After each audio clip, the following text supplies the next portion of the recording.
Author and writer Dr. Robert H. Schuller said, "Tough times never last, but tough people do." This statement acted as a testament to all of us during the outbreak of the coronavirus this year.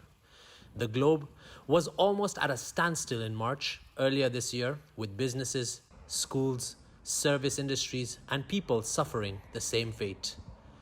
It's been 6 months since the pandemic was declared, and during that time, many individuals saw this as an opportunity. Entrepreneurs come up with business ideas that arise as a result of a gap in the market, and they can capitalize on this and make their business profitable. Meet Khalid Zakaria, an entrepreneur who is currently pursuing his MBA degree at AUC. He was affected by the COVID-19 pandemic as well as his business. Let's find out how he coped.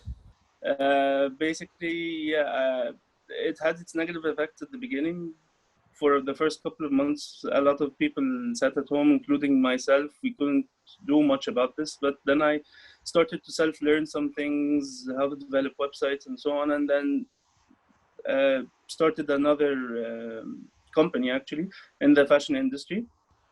Khalid has worked at AUC, later on at a bank, and then he started his own tourism company. And now he is about to launch a new fashion line, all of which is done digitally. Many of us worked from home and tried to learn something new.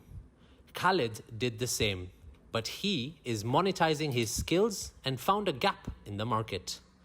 I did start the whole company from the comfort of my home, actually, and I had development, graphic designers, fashion models, even products themselves, agreements, everything with the suppliers, everything now is digital.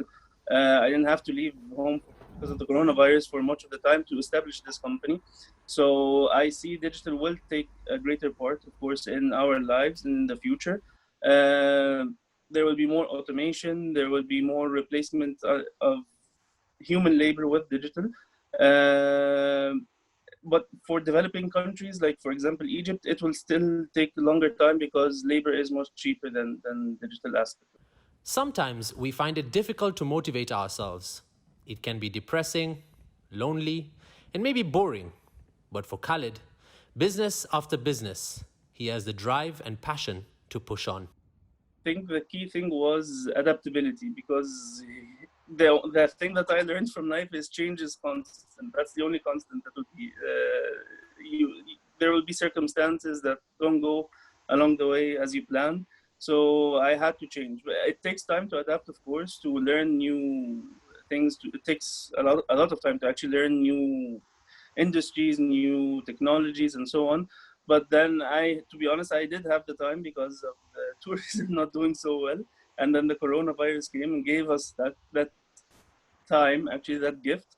At the beginning, I need to be honest about this, but one of my friends was the one who told me, you have a special gift now, the special gift of time, use this wisely. And since then I did actually, instead of watching just Netflix for the first couple of months, I thought, all right, let's do something with this. Instead of just waiting for the vaccine, let's use this. So you get little hints of inspiration from here and there. An American inventor and businessman once said, "I have never failed, but there are 10,000 ways that it didn't work." This is the life of an entrepreneur. Like Khalid, he tried and tried, but failed.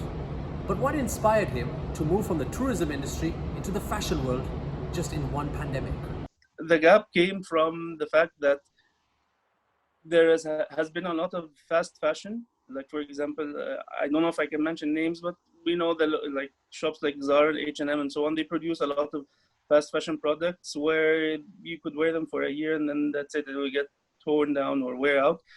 This is basically against, if someone's understands a bit environmentally friendly or fashion sustainability, this is bad for the environment basically. If you produce something that lasts a long time, that's better for the planet, because then you don't have to produce a lot of it and waste a lot of resources. Because statistically speaking, 85% of all clothes that you see around you go to landfills at the end, therefore being a burden on this planet. So this is where I found a different edge to the fashion industry, a made-to-order business model, where basically If you like something on our website, you see it, it gets made from scratch from the beginning just for you. COVID-19 limited us to do our day-to-day activities. However, it also presented itself as an opportunity for people who found their passions and pursued them over these last few months. If you have your passion, I guess it's time you act upon it. This is Jamil Nanji, AUCTV, New Cairo.